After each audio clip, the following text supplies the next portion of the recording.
over Russian-backed rebel territory by what appears to be a Russian-backed rebel missile. I can confirm that the nationalities of the victims were as follows: Netherlands 154, Malaysia 43, Indonesia 12, the United Kingdom 9, Germany 4, Belgium 4, the Philippines 3, Canada 1. There are still 41 whose nationality is unconfirmed. The advice that I have is that the final number of Australians on board is 28.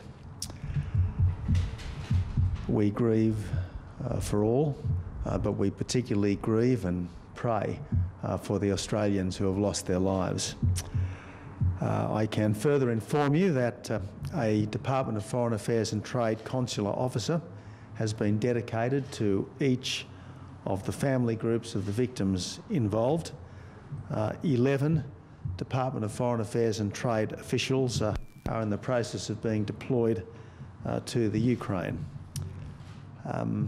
I would urge people who are concerned about the fate of their family members or loved ones to ring those DFAT numbers. Again, the number here in Australia is 1300 555 135. I understand that over 900 calls have so far been received by the Consular Emergency Centre. The Australian Federal Police is sending a liaison officer to Kiev to commence discussion on Australian assistance with the investigation process, including support for the initial Ukrainian investigation.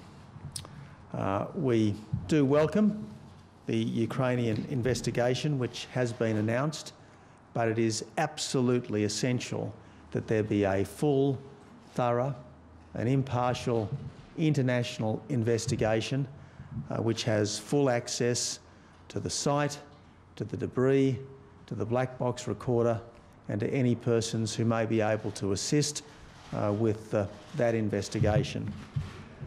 Absolutely essential, and we are working for a binding UN Security Council resolution to this end. I have spoken already today to Dutch Prime Minister Rutte, to New Zealand Prime Minister Key. I'll shortly speak to Malaysian Prime Minister Najib. I'll be making a range of calls over the weekend. Foreign Minister Julie Bishop has spoken to her Dutch and New Zealand counterpart.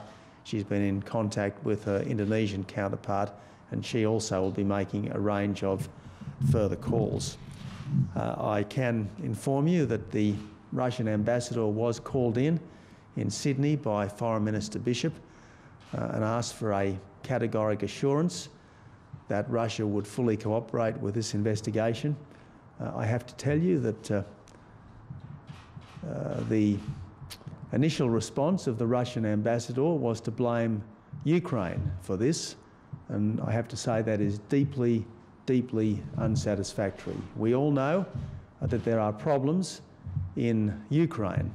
We also know who is very substantially to blame for those problems, and the idea that Russia can somehow say that none of this has anything to do with them because it happened in Ukrainian airspace, frankly does not stand up to any serious scrutiny. I want to say to the Australian people that as far as I am concerned, when you have a situation where Russian-backed rebels appear to have killed Australians using, it may well turn out to be, Russian-supplied heavy weaponry, Australia takes a very dim view indeed, and we want the fullest possible investigation.